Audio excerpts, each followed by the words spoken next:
चूहे रहते थे। पहला चूहा आज शिकार करके आज ही खाने में विश्वास रखता था।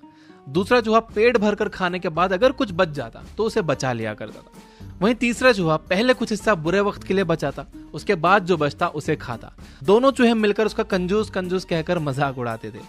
कुछ ही महीनों बाद जब ठंड का मौसम आया और बर्फ की सफेद चादर ने पूरे जंगल को ढक लिया और खाने के लिए कुछ नहीं बचा, भूख के मारे पहले और दूसरे चूहे की हालत खराब हो गई। दोनों रोते हुए तीसरे के पास गए। उसकी सेविंग्स देखकर दोनों हैरान रह गए। उसके पास इतना खाना था कि तीनों का पेट भर जाए। इस कहानी से हम सेविंग्स की और सोच समझकर खर्च करने के इंपॉर्टेंस को समझ सकते हैं। यूं तो हम बचपन से इसे इंस्पायरिंग स्टोरी सुनते आए हैं, लेकिन फिर भी हम में से ज्यादातर लोग इनके लेसन्स को डेली लाइफ में इस्तेमाल नहीं करते, खासतौर पर मनी मैनेजमेंट के मामले में तो बिल्कुल नहीं। हर इंसान का यही सपना होता है कि वो गरीबी की जंजीरों को तोड़कर अमीरी के आसमान में उड़ेगा। थोड़ी मेहनत के बाद कई लोगों को एक हाई पेइंग जॉब मिल भी जाती है, लेकिन फिर भी हमारे आसपास कई ऐसे लोग मिल जाएंगे जो महीने के लाख रुपए से ज्यादा की सैलरी लेकर भी कर्जे में जी रहे हैं, जिनकी लाइफस्टाइल में चमक दमक तो है, लेकिन अपना कहने के लिए असल में उनके पास कुछ भी नहीं। कई बार तो छोटे छोटे खर्चों के लिए भी उन्हें अगली सैलरी आने का इंतजार करना पड़ता है। वहीं कुछ लोग कम सैलरी में भी काफी एसेट्स जमा कर लेते हैं। हम लाइफ में पैसा तो बहुत कमाते हैं, लेकिन उसे बचाने और सही जगह पर लगाने की कला नहीं सीख पाते। इसलिए हमारी पर्सनल इकोनॉमी का हाल उस बाल्टी की तरह होता है जिसमें छेद हो। हम ऊपर से पानी डालकर उसे भरने की कोशिश करते रह जाते हैं और बाल्टी नीचे से लीक होते रहती है और कभी भर ही नहीं पाती। आपकी मनी डिस्ट्रैक्टिव हैबिट्स जाने अनजाने में आपके हार्ड एंड मनी को वेस्ट करके आपको फाइनेंशियली इंडिपेंडेंट नहीं होने देती।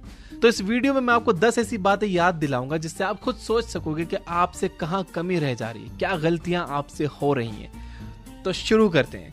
पहली गलती, अमीर बनने से ज्यादा अमीर दिखने पर फोकस करना। आपको पता है कि हम मिडिल क्लास लोगों की सबसे बड़ी प्रॉब्लम क्या है? कि हमें पैसे बचाने से ज्यादा अपना स्टेटस दिखाने में इंटरेस्ट होता है।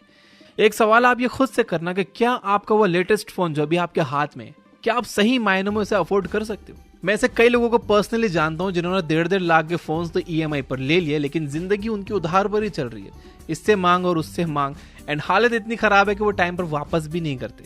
तो ऐसे लोग अगर थोड़ा लॉजिकली सोचेंगे तो उन्हें एहसास होगा कि उन्होंने तो बस उन लोगों के सामने शो ऑफ करने के लिए उसे लिया है जिसे वो ठीक से जानते तक नहीं है।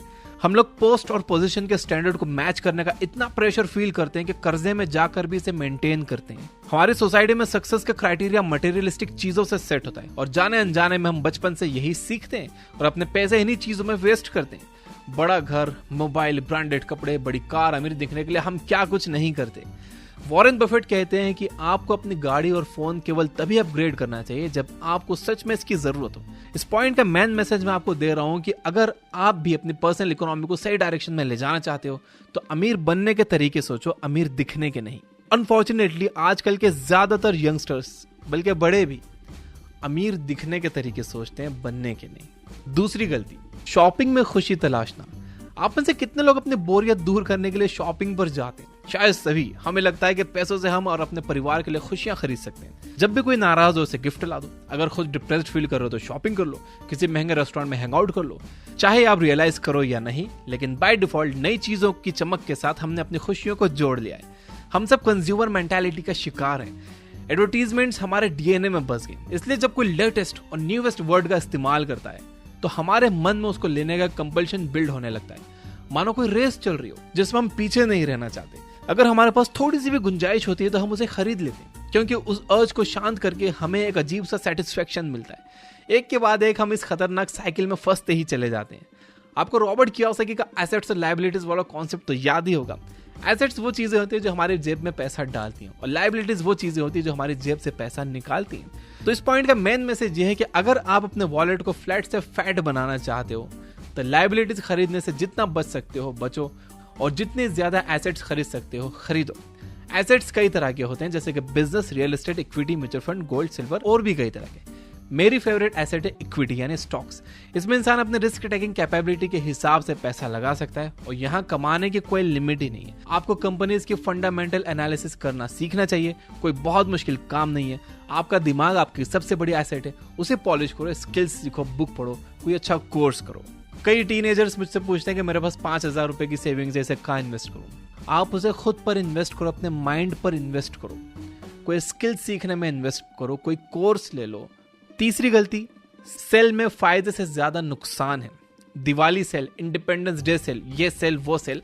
सेल हमें सेविंग का दूसरा नाम लगता है, लेकिन क्या कभी आपने सोचा है कि सेल में सेविंग्स के नाम पर जो जो आपने परचेस किया है, आपको आज भी उन चीजों की जरूरत है क्या? शायद नहीं।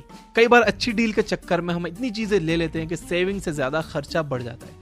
200-400 रुपए बचाने के चक्कर में हम अननेसेसरी शॉपिंग के ट्रैप में फंस जाते हैं। इससे बेहतर यह है कि सेल का वेट करने के बजाय आपको जब जिस चीज की जरूरत हो उसे तभी खरीद लो। इससे आपका पैसा भी बचेगा और टाइम भी।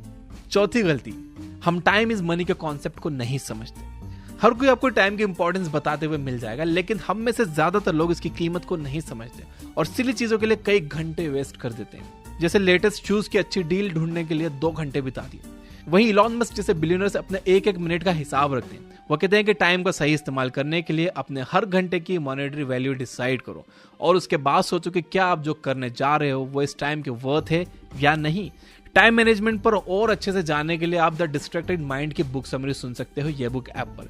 ये एक फ्री समरी है। या फिर 15 secrets successful people know about time management book की समरी सुन सकते हो। ये एक प्रीमियम बुक समरी है। टाइम मैनेजमेंट को सबको जरूर सीखना चाहिए, क्योंकि टाइम मैनेजमेंट इकोनॉमी मैनेजमेंट का फर्स्ट और सबसे इंपॉर्टेंट स्टेप है। 5वीं गलती, अपने क्रेडिट कार्ड का माइंडलेसली इस्तेमाल करना। क्रेडिट कार्ड आपको वो पैसे खर्च करने की अपॉर्चुनिटी देता है जो अभी तक आपने कमाई ही नहीं है। जब आप अपने वॉलेट से किसी को पैसे निकाल कर देते हो तो आपको अपने वॉलेट में पैसे कम होते हुए दिखते हैं। वहीं क्रेडिट कार्ड से पे करके ना आपके अकाउंट से पैसे जाते हैं ना वॉलेट से, इसलिए कई बार हम क्रेडिट कार्ड का ओवर यूज कर लेते हैं। देखो, वैसे तो क्रेडिट कार्ड हमारी परचेसिंग पावर को बढ़ाता है, जिससे हम इमरजेंसी में अपनी जरूरत की चीजें ले सकते हैं, लेकिन इस पावर का ज्यादातर लोग गलत इस्तेमाल करते हैं, जिसका नतीजा एक बड़े से आउटस्टैंडिंग बिल के तौर पर देखने को मिलता है। 6ठी गलती, सिंगल इनकम स्ट्रीम पर डिपेंड रहना। क्या आप भी सिंगल इनकम पर डिपेंड हो और एक सैलरी से दूसरी सैलरी का रास्ता देखते हो? अगर हाँ, तो आपको इस पे चेक के जाल से निकलने का प्लान बनाना शुरू कर देना चाहिए। एक ही इनकम पर डिपेंड रहना मन में इनसिक्योरिटी की फीलिंग लाता है, जिसके कारण लोग अपने इनकम के सोर्स को बचाने के लिए कुछ भी करने के लिए तैयार हो जाते हैं। प्लस अगर आपने किसी यूजलेस चीज के लिए कोई लोन ले रखा है तो आप और बुरा फंस जाते हो। जैसे कि जॉब में आप अब हर प्रोजेक्ट को, हर काम को हाँ करते जाते हो, हर चीज बर्दाश्त करते हो ताकि आपकी जॉब बची रहे, आपकी EMI जाती रहे, लेकिन इसका सीधा असर आपकी मेंटल हेल्थ पर पड़ता है और वक्त के साथ साथ इंसान चिड़चिड़ा हो जाता है। इसलिए खुद को पे चेक के चक्कर से निकालना बहुत जरूरी है। यही बात रॉबर्ट कियोसाकी ने अपने book rich dad poor dad में बताई है। आप इस बुक को जरूर पढ़िए। इसमें आपको वो सारे सबक मिल जाएंगे जो अमीर लोग अपने बच्चों को सिखाते हैं, लेकिन मिडिल क्लास लोग नहीं सिखाते। मैं एक ऐसा इनकम सोर्स जानता हूं जिसे आप राइट नाउ आज से ही शुरू कर सकते हो, बिना किसी इन्वेस्टमेंट से। ध्यान से देखना, ये हो सकता है कि इस समय ये सोर्स ऑफ इनकम आपकी लाइफ में बहुत बड़ा कंट्रीब्यूशन दे जाए। आपने अपस्टॉक्स का तो नाम सुना ही होगा। अपस्टॉक्स बेसिकली ट्रेडिंग प्लेटफॉर्म है जिस पर आप शेयर्स खरीद सकते हो, गोल्ड खरीद सकते हो। बहुत अच्छी कंपनी, रतन टाटा सर ने इसे फंडिंग दी है। इन लोगों के पास बहुत पैसा है और एक तरह से ये लोग पैसा पानी की तरह बहा रहे हैं न्यू यूजर्स को अपने प्लेटफॉर्म पर लाने के लिए। कैसे, मैं आपको बताता हूँ। जो बात मैं आपको बताने वाला हूँ ये अंदर की बात है, शायद ही आपको कोई बताएगा और इसमें आपका बहुत बड़ा फायदा है। अब स्टॉक्स की मार्केटिंग टीम से मेरी बात हुई। उन्होंने मुझे बताया कि मेरे रेफरल लिंक से अगर कोई अकाउंट खोलेगा तो मुझे 800 रुपए पर अकाउंट के हिसाब से मिलेंगे। प्लस अगर वो न्यू यूजर कोई एक ट्रेड प्लेस करता है, भले 50 रुपए की हो, 100 रुपए की हो, डजेंट मैटर, तो उसके 400 रुपए एक्स्ट्रा, मतलब 1200 रुपए। ये अमाउंट मुझे मिल भी रहा है और मैं 3-4 महीने से ये कर भी रहा हूँ और ये आप भी कर सकते हो। अब स्टॉक्स की टीम ने मुझे बताया है कि इस लिंक से अकाउंट खोलने के बाद ऐप में जाकर कोई भी यूजर अपना रेफरल लिंक जनरेट कर सकता है और उसके लिंक से भी अगर कोई अकाउंट ओपन करेगा तो उसे भी 800 रुपए पर अकाउंट के मिलेंगे और अगर कोई ट्रेड प्लेस करता है तो 400 रुपए और, यानी कि आपको एक अकाउंट ओपन करने के 1200 रुपए मिल रहे हैं। और खास बात यह है कि अकाउंट ओपनिंग बिल्कुल फ्री है। आप अपने दोस्तों को, रिश्तेदारों को और जिस भी व्हाट्सएप ग्रुप में आप वहां पर आप लोगों को बता सकते हो कि आपके लिंक से अकाउंट ओपन करने के बाद वो भी रेफर करके न्यू अकाउंट ओपनिंग पर 1200 रुपए तक कमा सकते हैं। इस तरीके से बहुत लोग कमा रहे हैं, लाखों में कमा रहे हैं और इन्वेस्टमेंट जीरो है। तो जब तक ये ऑफर चल रहा है तब तक आप इससे भी कमाओ। अब स्टॉक्स IPL का स्पॉन्सर है। अभी IPL चल रहा है तो ये ऑफर आया। इससे पहले लोग 400 रुपए देते थे पर अकाउंट ओपनिंग पर और आगे वर्ल्ड कप भी आने वाला है। वर्ल्ड कप का भी स्पॉन्सर रहने वाला है अब स्टॉक्स, तो वर्ल्ड कप के टाइम भी नए ऑफर्स आ सकते हैं। तो अपना अकाउंट आप जरूर खोल के रख लो क्योंकि अकाउंट ओपनिंग फिलहाल बिल्कुल फ्री है। और रही बात स्टॉक मार्केट में इन्वेस्ट करने की, तो मेरा यह मानना है कि अगर कोई इंसान सेविंग्स के नाम पर जस्ट FD करता है और उसके अलावा कुछ नहीं, कि पैसा आया FD में डालो, पैसा आया FD में डालो, ये सबसे बड़ी गलती होती है। आपकी एफडी इन्फ्लेशन को बीट नहीं कर सकती। और जब मैंने ये रियलाइज किया तो मैंने भी पिछले 1 साल से स्टॉक्स में इन्वेस्ट करना शुरू किया, और एक साथ नहीं किया, हर महीने कुछ स्टॉक्स परचेस करते गया और होते होते वो इतना हो गया, आप स्क्रीन पर देख सकते हो। 1 साल में 48% का प्रॉफिट हुआ, जो कि आपको दुनिया में कोई एफडी नहीं दे सकती। अच्छे स्टॉक्स में इन्वेस्टमेंट भी इनकम का बहुत अच्छा सोर्स है। इस प्रॉफिट के अलावा मुझे डिविडेंड्स भी मिले हैं जो डायरेक्ट अकाउंट में आए। तो आपको यहाँ 2 काम करने और आपके इनकम के 2 न्यू सोर्सेज शुरू हो जाएंगे। अब स्टॉक्स का अकाउंट ओपन कर लो और अपना लिंक जनरेट करके लोगों को रेफर करते रहो, रेफरल इंसेंटिव आपको मिलता रहेगा। नंबर 2, इन्वेस्ट करना सीखो। अच्छे स्टॉक्स में हर महीने कुछ ना कुछ अमाउंट इन्वेस्ट करो। अब आते हैं 7वीं गलती जो आम लोग करते हैं, पैसा कमाओ और खर्च करो।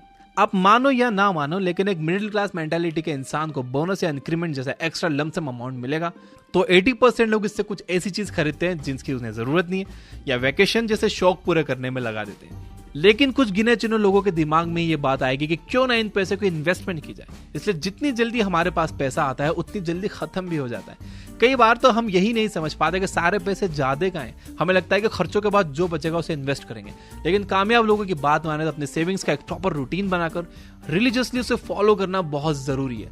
याद रखो कि जब सेविंग्स से पैसे बचते हैं तब खर्च करना है, ना कि खर्चे से बचने के बाद सेविंग्स करना है। स्पेंड करने के बजाय इन्वेस्ट करने को अपनी प्रायोरिटी बनाओ। 8वीं गलती, पैसों का हिसाब ना रखना। इसमें ना आपने किस चीज पर कितना खर्च किया, कहाँ कितना पैसा गया, क्या आपको इस बात का हिसाब है? शायद नहीं।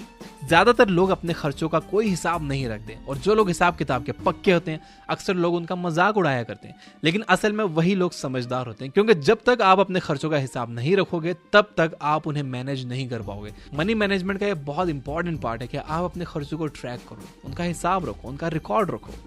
9वीं गलती, नो फ्यूचर प्लानिंग। रिटायरमेंट के बाद आपका क्या प्लान है? आप अपनी फैमिली का ख्याल कैसे रखने वाले हो?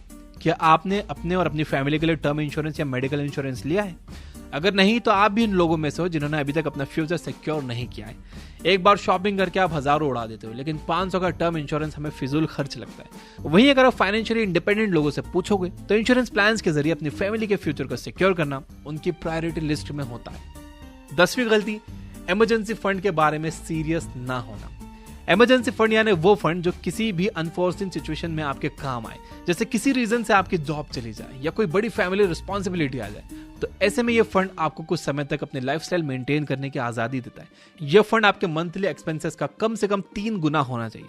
इस फंड के बारे में मैंने बहुत डिटेल में बात की the psychology of money book की समरी में, उसका लिंक मैं आई बटन में दे दूंगा। और इसके अलावा आपको एमजे डिमार्को की book the millionaire fast lane जरूर पढ़नी चाहिए। इसमें दिए गए टिप्स एंड ट्रिक्स आपको मनी सेविंग हैबिट्स को अपने लाइफस्टाइल का हिस्सा बनाने में मदद करेंगे।